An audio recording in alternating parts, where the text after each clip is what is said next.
Hi friends, ഇന്ന് നമുക്ക് നാടൻ രീതിയിലുള്ള ഒരു ചിക്കൻ റോൾ ഉണ്ടാക്കുന്നത് എങ്ങനെയാണെന്ന് നോക്കാം. നമ്മൾ കടകളിൽ നിന്നൊക്കെ മേടിക്കത്തില്ലേ, സോസും മയോണീസും ഒക്കെ ഉള്ള അങ്ങനത്തെ ഉള്ള ഒരു ചിക്കൻ റോൾ അല്ല ഇത്. അതൊന്നും ഇല്ലാതെ നമ്മുടെ വീട്ടിലുള്ള ചേരുവകൾ കൊണ്ട് മാത്രം ഉണ്ടാക്കുന്നതാണ്. എക്സ്ട്രാ ആയിട്ട് നമുക്ക് ചിക്കൻ മാത്രം മതി. അപ്പോൾ ഇതെങ്ങനെ ഉണ്ടാക്കണമെന്ന് നമുക്ക് നോക്കാം. ഇപ്പോൾ ഇങ്ങനെ ഉണ്ടാക്കുന്നതുകൊണ്ട് ഇതിൻ്റെ ടേസ്റ്റിന് യാതൊരു കുറവുമില്ല. അതേപോലെ തന്നെ നല്ല ഹെൽത്തിയാണ്. കുട്ടികൾക്കൊക്കെ നമുക്ക് ധൈര്യമായിട്ട് കൊടുക്കാം. അപ്പം ഇതെങ്ങനെ ഉണ്ടാക്കുന്നതെന്ന് നമുക്കൊന്ന് നോക്കാം. നമ്മുടെ അടിപൊളി നാടൻ ചിക്കൻ റോൾ ഉണ്ടാക്കാൻ വേണ്ടിയിട്ട് ഞാൻ ഗോതമ്പ് പൊടിയാണ് എടുത്തിരിക്കുന്നത്. പിന്നെ ഇത് ചിക്കൻ വറുത്തത് ഞാൻ പൊടിച്ചു വെച്ചിരിക്കുന്നതാണ്. ഇത് ചിക്കൻ റോളിന് വേണ്ടിയിട്ട് വറുത്തതല്ല, നമ്മൾ വീട്ടിൽ ചോറിന് കഴിക്കാൻ വേണ്ടിയിട്ട് വറുത്തതാണ്. നോർമലി നമ്മളൊക്കെ വറക്കുന്നത് പോലെ മുളക് പൊടി, മല്ലിപ്പൊടി, ജിഞ്ചർ ഗാർലിക് പേസ്റ്റും ഒക്കെ കൂടി ഇട്ടിട്ട് വറുത്തെടുത്തതാണിത്. പിന്നെ സവാള ഇതേപോലെ അരിഞ്ഞു വെച്ചിട്ടുണ്ട്. നല്ല നൈസായിട്ട് കനം കുറച്ച് അരിയണം. അതുപോലെ ഒരു കുഞ്ഞു തക്കാളി എടുത്തു വെച്ചിട്ടുണ്ട്. ഇത് ക്യാബേജ് ആണ്. ക്യാബേജ് ഇതുപോലെ തന്നെ ചെറുതായിട്ട് നൈസായിട്ട് ഇതുപോലെ അരിഞ്ഞു വെക്കണം. ഇനി നമുക്കിത് എങ്ങനെ ഉണ്ടാക്കണേന്ന് നോക്കാം. ഈ ഗോതമ്പ് മാവ് ചപ്പാത്തിക്ക് കുഴച്ചെടുക്കുന്നത് പോലെ തന്നെ നമുക്ക് കുഴച്ചെടുക്കണം. അതായത് നമ്മൾ ചപ്പാത്തി വീട്ടിലുണ്ടാക്കില്ല, അതേപോലെ തന്നെ ചപ്പാത്തിക്ക് കുഴക്കുന്ന പോലെ കുഴയ്ക്കാം.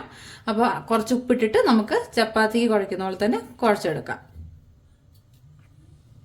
ചപ്പാത്തി പരുവത്തിന് ഞാൻ മാവ് കുഴച്ചെടുത്തിട്ടുണ്ട്.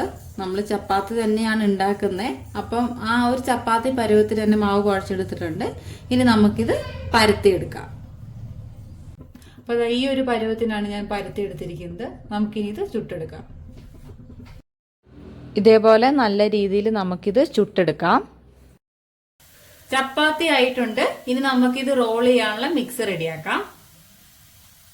മിക്സ് റെഡിയാക്കാൻ വേണ്ടിയിട്ട് നമുക്ക് എടുത്തു വെച്ചിരിക്കുന്നതിനകത്തോട്ട് കുറച്ച് ഉപ്പും അതുപോലെ കുറച്ച് കുരുമുളക് പൊടിയും കൂടി ചേർത്തിട്ട് നന്നായിട്ട് മിക്സ് ചെയ്ത് കൊടുക്കാം.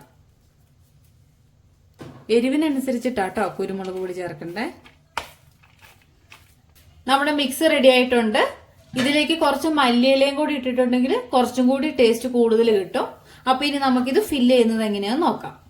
ചപ്പാത്തിയുടെ നടുക്കേട്ട് നമുക്ക് ഫില്ല് വെച്ചു കൊടുക്കാം. ഇത്രയേ ഉള്ളൂ, വളരെ എളുപ്പമാണ്. നല്ല ടേസ്റ്റും ആണ് കേട്ടോ. നമ്മൾ പുറത്തുനിന്നൊക്കെ മേടിച്ച് കൊടുക്കുന്നതിൽ നല്ലത് ഇതൊക്കെ തന്നെയാണ്. കുട്ടികൾക്കൊക്കെ ആണെങ്കിലും നേരെ ഇങ്ങനെ എടുത്ത് ചുരുട്ടിയാൽ മതി. അപ്പോൾ ഇത്രയേ ഉള്ളൂ നമ്മുടെ റോൾ തയ്യാറാക്കാൻ വേണ്ടിയിട്ട്. വളരെ ഈസിയാണ്. ഇനി നമുക്ക് ബാലൻസ് ഉള്ളതും കൂടി ഒന്ന് റെഡിയാക്കി എടുക്കാം.